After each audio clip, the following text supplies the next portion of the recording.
എനിക്ക് വേദന സഹിക്കാൻ പറ്റാത്തൊരു ഉറങ്ങാൻ പറ്റുന്നുണ്ടായിരുന്നില്ല. കിടക്കുമ്പോഴാണ് വേദന. അല്ലാണ്ട് എനിക്ക് നിൽക്കുമ്പോഴൊന്നും വലിയ കുഴപ്പമുണ്ടായിരുന്നില്ല. കിടക്കുമ്പോഴാണ് വേദന ഹെവി. അപ്പോൾ അതുകൊണ്ട് പകൽ എനിക്കിഷ്ടമായിരുന്നു. രാത്രി ആകുമ്പോൾ എനിക്ക് ടെൻഷൻ തുടങ്ങും. കാരണം കിടക്കുമ്പോൾ എനിക്ക് വേദന വരും. അപ്പോൾ അങ്ങനെയാണ് പിന്നെ നമ്മൾ ഹോസ്പിറ്റലിലേക്ക്. അപ്പോൾ അവർ ഇങ്ങനെ പുതിയ പ്രൊജക്റ്റ് തുടങ്ങാൻ പോയപ്പോഴത്തേക്ക് ഞാൻ പറഞ്ഞു എനിക്കിങ്ങനെ ഇതിൻ്റെ കാര്യം പറഞ്ഞു ഞാൻ. അപ്പോൾ അവർ പറഞ്ഞ് അപ്പോൾ എന്താ ചെയ്യാൻ പറ്റും. ഞാൻ പറഞ്ഞു ഒരു 1-2 മാസം എനിക്ക് തരുകയാണെങ്കിൽ എനിക്കിത് റെസ്റ്റ് എടുത്തൊക്കെ വരാം അപ്പോൾ എന്ന് പറഞ്ഞു. അപ്പോൾ അവർ പറഞ്ഞു ആദ്യം ഞാൻ 1 മാസം ചോദിച്ചുള്ളൂ അവരുടെ അടുത്ത്.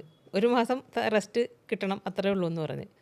അപ്പോൾ അവർ പറഞ്ഞു ഓക്കെ എന്ന് പറഞ്ഞു. അങ്ങനെ പോയി ചെന്നപ്പോഴാണ് ഇത് കോംപ്ലിക്കേറ്റഡ് ആണ് പ്രശ്നം. അപ്പോൾ അവർ അത്രയും ദിവസം അഡ്മിറ്റ് ചെയ്യേണ്ടി വന്നു. അഡ്മിറ്റ് ചെയ്യുന്ന അത്രയും ദിവസം ബെഡ് റെസ്റ്റ് പറഞ്ഞു. അയ്യോ അതാണ് നമുക്കിപ്പോൾ ഒരു വർക്കും ചെയ്യാൻ പറ്റില്ലല്ലോ. അപ്പം അങ്ങനെ അത് പറഞ്ഞപ്പോഴത്തേക്ക് നമുക്ക് പിന്നെ അവരോട് നമ്മൾ പിന്നെയും വിളിച്ചു പറഞ്ഞു ഇങ്ങനെ. അപ്പം അങ്ങനെ അവർ എന്തായാലും കുറച്ച് ദിവസം കിട്ടി. 1 മാസമൊന്നും എനിക്ക് ബെഡ് റെസ്റ്റ് കിട്ടിയില്ല. ഇപ്പോൾ ഇന്നത്തേക്ക് 24 ദിവസമായിട്ടുള്ളൂ. ഇരിക്കുമ്പോഴും ചെറിയ വേദനയുണ്ട് എനിക്ക്. അപ്പോൾ ഇപ്പോൾ കുഴപ്പമില്ല. ഇനിയിപ്പോൾ അവരോട് തുടങ്ങണത് കുറച്ച് ദിവസം കൂടെ കഴിഞ്ഞിട്ട് തുടങ്ങാൻ പറഞ്ഞിട്ടുണ്ട്.